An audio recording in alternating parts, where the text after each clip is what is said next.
ጤና ይስጥልኝ የተከበራችሁ ተመልካቾቻችን አዲስ አበባ ከሚገኘው የኢትዮጵያ ሳተላይት ቴሌቪዥን ዋናው ስቱዲዮአችን ለሰዓቱ ያዝናቸውን ዜናዎች ይዘን ቀርበናል። ከዜናዎቹ ጋር ቅድስት አሰፋ አብራችሁ ቆያለሁ።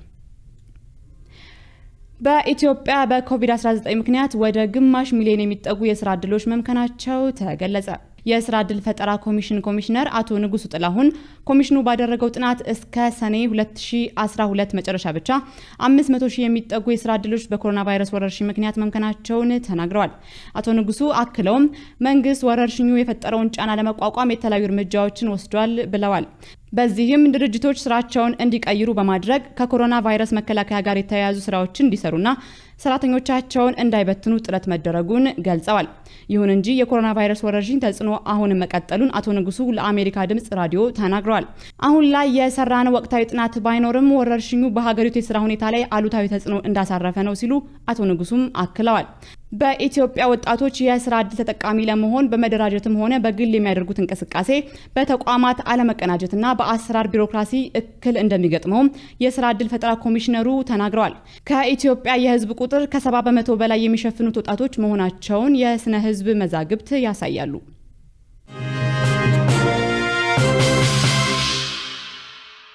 በድሬዳዋ ከተማ አስተዳደር በመጪው ሰኔ መጀመሪያ ለሚደረገው አካባቢያዊ ምርጫ ለመወዳደር እስካሁን እጩ ያስመዘገበ ተፎካካሪ ፓርቲ እንደሌለ በብሔራዊ ምርጫ ቦርድ የድሬዳዋ ቅርንጫፍ ጽሕፈት ቤት አስታወቀ። የኢትዮጵያ ብሔራዊ ምርጫ ቦርድ ባወጣው የጊዜ ሰሌዳ መሰረት ዘንድሮ ሊደረግ በታቀደው ምርጫ የሚወዳደሩ የፖለቲካ ፓርቲዎች እጩዎቻቸውን ካለፈው ሰኞ ጀምሮ እያስመዘገቡ መሆኑ ይታወቃል። ፓርቲዎች የምረጡኝ ዘመቻም በይፋ ጀምረዋል። የድሬዳዋ የምርጫ ጽሕፈት ቤት ኃላፊ አቶ ዚያድ ያሲን በከተማዋ ሰኔ 5 2013 ዓ.ም ሊደረግ በታቀደው ምርጫ ለመወዳደር እስከ ባለፈው አርብ በይፋ የተመዘገበው ገዢው ፓርቲ ብልጽግና ብቻ መሆኑን ለዶይቼ ቬለ ተናግረዋል። በከተማዋ ይወዳደራሉ ተብለው ይጠበቁ የነበሩት አንዳንድ ክልላዊ ፓርቲዎች የፖለቲካ ፓርቲነት መመዘኛዎችን አላሟሉም፣ ሌሎቹ ደግሞ ጽሕፈት ቤት እንዳላቸው ቢያስታውቁም አድራሻቸውን በትክክል ለምርጫ ጽሕፈት ቤቱ አላሳወቁም ሲሉም ኃላፊው አክለዋል። ከብሔራዊ ተፎካካሪ ፖለቲካ ፓርቲዎች እስካሁን በድሬዳዋ ከተማ ጽሕፈት ቤት መክፈቱ የሚታወቀው የኢትዮጵያ ዜጎች ለማህበራዊ ፍትህ ኢዜማ ብቻ ነው ያሉት አቶ ዚያድ፣ ይሁንና ኢዜማም ቢሆን እጩዎቹን አላስመዘገበም፣ ቅስቀሳም አልጀመረም ብለዋል።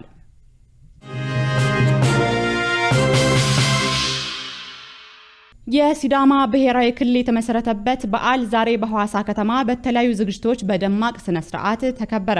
ከንጋቱ 12 ሰዓት ጀምሮ ከሲዳማ ክልል ሁሉም ወረዳዎችና ከተሞች የተውጣጡ በሺዎች የሚቆጠሩ የህብረተሰብ ክፍሎች በዓሉ ወደሚከበርበት ጉዱማሌ አካባቢ ተገኝተው የምስረታ በዓሉን አክብረዋል። የክልል ርዕሳነ መስተዳድሮች፣ የህዝብ ተወካዮች፣ አባገዳዎች፣ የሀገር ሽማግሌዎችና የሃይማኖት አባቶች በበዓሉ ላይ ለመታደም በስፍራው መገኘታቸውን የኢዜአ ዘገባ ያመለክታል። መቀመጫቸውን አዲስ አበባ ያደረጉ የውጭ ሀገራት አምባሳደሮችን በክብር እንግድነት መገኘታቸውን ያመለከተው ዘገባው የሲዳማ የባህል ኪነት ቡድንና የክልሉ ፖሊስ ማርሽ ቡድንም የተለያዩ ጣዕመ ዜማዎችና ትዕይንቶችን በማቅረብ ለበዓሉ ድምቀት ሰጥተውታል ብሏል። በሀገሪቱ 10ኛ ክልል የሆነው የሲዳማ ብሔራዊ ክልላዊ መንግስት በይፋ መመስረቱ ይታወሳል።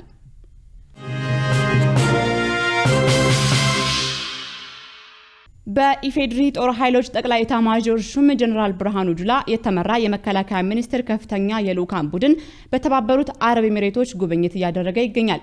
ጠቅላይ ኤታማዦር ሹም ጀነራል ብርሃኑ ጁላ ከአቡዳቢ አልጋ ወራሽና የተባበሩት አረብ ኤሚሬቶች ጦር ኃይሎች ምክትል ጠቅላይ አዛዥ ልዑል ሼህ መሐመድ ቢን ዛይድ አልናህያን ጋር ተገኝተው ከኢፌድሪ ጠቅላይ ሚኒስትር ዶክተር አብይ አህመድ የተላከ መልእክት አድርሰዋል። በዚህ ወቅት ጀነራል ብርሃኑ ጁላ እንደተናገሩት በኢትዮጵያና በተባበሩት አረብ ኤሚሬቶች መካከል ያለው ግንኙነት በሁሉም ዘርፍ እየተጠናከረ እንደመምጣቱ መጠን በሁለቱ ሀገራት የመከላከያ ተቋማት ያለው ግንኙነት በዚያው ልክ እየተጠናከረ የትብብር አድማሱም እየሰፋ መሄዱን ጠቅሰዋል። ልዑል ሼክ መሐመድ ቢን ዛይድ አልናህያንም በበኩላቸው ከጠቅላይ ሚኒስትር አብይ አህመድ የተላከው መልእክት ከተቀበሉ በኋላ የሁለቱ ሀገሮች ግንኙነት የሁለቱም የሀገራት ህዝቦች ተጠቃሚ ስለሚያደርግ ሀገራቸው ከኢትዮጵያ ጋር ያላት ግንኙነት ይበልጥ እየተጠናከረ እንዲሄድ ቁርጠኛ አቋም እንዳላትም ተናግረዋል። በዚህ መሰረት የሀገራቱ ግንኙነት በኢኮኖሚ፣ በትምህርትና ቴክኖሎጂ፣ በደህንነትና ጸጥታ ዘርፍ እንዲሁም በወታደራዊ ግንኙነቶች ይበልጥ እንዲጠናከር በተባበሩት አረብ ኤሚሬቶች በኩል ያለውን ቁርጠኝነት በመጥቀስ የበኩላቸውን ጥረት እንደሚያደርጉም ገልጸዋል። ከዚህም በተጨማሪ ጠቅላይ ኤታማዦር ሹም ጀነራል ብርሃኑ ጁላ ከልዑል አልጋ ወራሽ ሼክ መሐመድ ቢን ዛይድ አልናህያን ጋር በምስራቅ አፍሪካ ስላለው ወቅታዊ ሁኔታና በሀገራችን የትግራይ ክልል ስለተካሄደው የህግ ማስከበር እርምጃና አሁን ስለሚገኝበት ሁኔታም አብራርተውላቸዋል።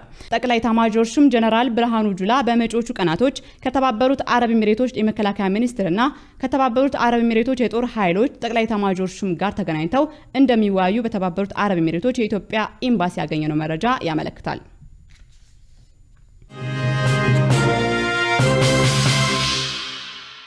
የአማራ ብሔራዊ ንቅናቄ አብን አብሯቸው ለመስራት ከተጣመራቸው ፓርቲዎች ጋር በአዲስ አበባ የምርጫ ቅስቀሳውን ትላንት በይፋ አስጀምሯል።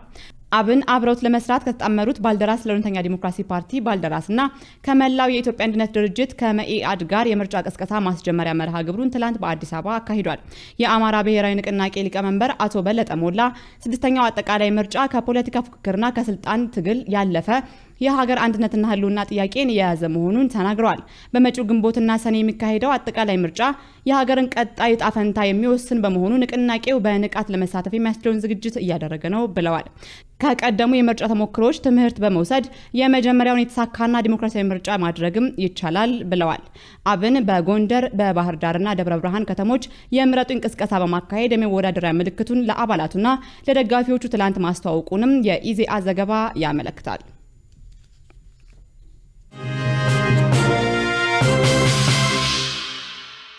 የውጭ ዜና የአሜሪካ ዩናይትድ አየር መንገድ 24 ቦይንግ 777 አውሮፕላኖችን ከበረራ ማገዱ ተሰማ። አየር መንገዱ አውሮፕላኖችን ከበረራ ያገደው ባሳለፍነው ቅዳሜ ከአውሮፕላኖቹ አንዱ ሞተሩ ላይ አደጋ ካጋጠመው በኋላ ነው ተብሏል።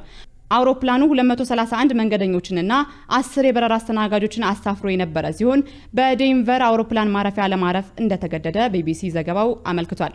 እስካሁን በአደጋው የደረሰ ጉዳት የለም ያለው ዘገባው የአውሮፕላኑ ስብርባሪዎችን በአቅራቢያው ባሉ የመኖሪያ ቦታዎች ወዳድቀው ተገኝተዋል ብሏል።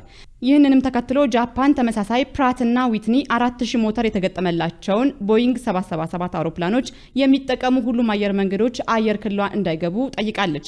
አደጋውን ተከትሎም አስተዳደሩ የፕራትና ዊትኒ 4000 ሞተር የተገጠመላቸውን ቦይንግ 77 አውሮፕላኖች ላይ ተጨማሪ ምርመራ እንዲደረግ ማዘዙን ቢቢሲ ዘግቧል።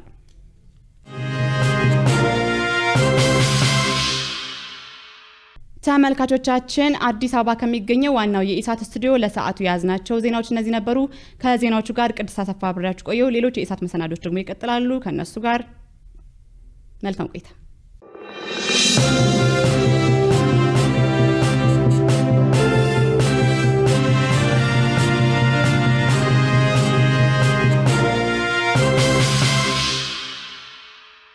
አንጉዊኖን አንኪንሳም እጅ አንስት፣ እጅ እንንሳ።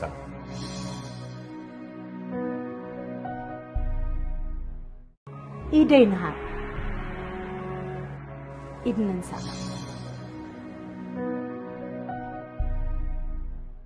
harka kennuun hin jiru, harka fuuneeru.